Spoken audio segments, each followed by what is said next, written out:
Here's the all-rounder loadout for the M4A1. The M4A1 is one of the best guns in the game. It is very versatile and is available from the start. It's also got an easy recoil and handles quite well, which makes it a good weapon to main. With a huge number of attachments available, here's one of the best loadouts for this rifle. So this loadout is all about having the most all-round performance from this rifle. Here's the 5 attachments that you need to put on this rifle. For the barrel, use the stock M16 Grenadier barrel. For the optic, use the Operator Reflex sight. For the stock, use the Sin Guard Arms Invader. For the underbarrel, use the Commando foregrip. And for the rear grip, use the granulated grip tape. This weapon loadout is all about having good power, good range, and decent recoil reduction. The only thing that suffers here is mobility, but that's fine since you're getting much better weapon handling in return. Once you've equipped these attachments, you'll want to pick a secondary gun.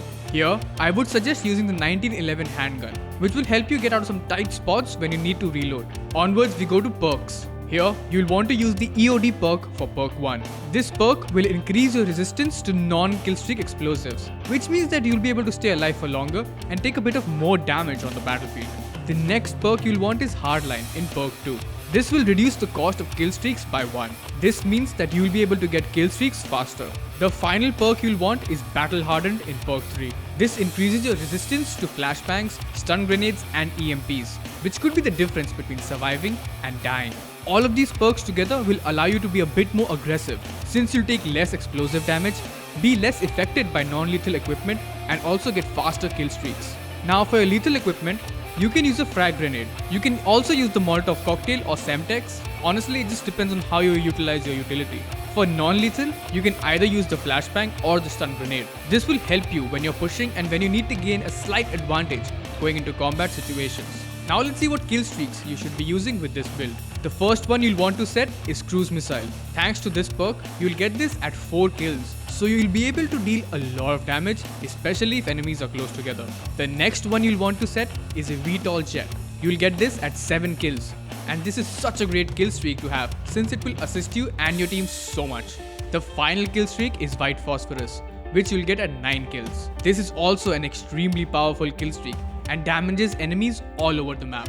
Now if you don't have White Phosphorus unlocked, you can use the UAV, Chopper Gunner or whichever one you feel will help you get an advantage. And finally, for your field upgrade, pick Dead Silence. This will silence your footsteps and increase movement speed, making you an absolutely deadly force to be reckoned with. This build is all about giving heavy damage and being versatile. If you're in a match with a lot of enemy kill streaks like choppers and jets, you can swap the 1911 handgun for an RPG to damage those. But mainly, you should be playing aggressively with a lot of movement and off-angle peaks. With a little bit of time and some practice, you'll be an unstoppable monster with the M4A1. Now this is just one of the builds with this weapon, and there are so many more ways to use this gun. If you want to see another build or another weapons loadout, leave us a comment and don't forget to subscribe so that you don't miss out on that video. And if you want more tips and news about Call of Duty Modern Warfare and other games, download the GamingMonk app from the description to stay updated.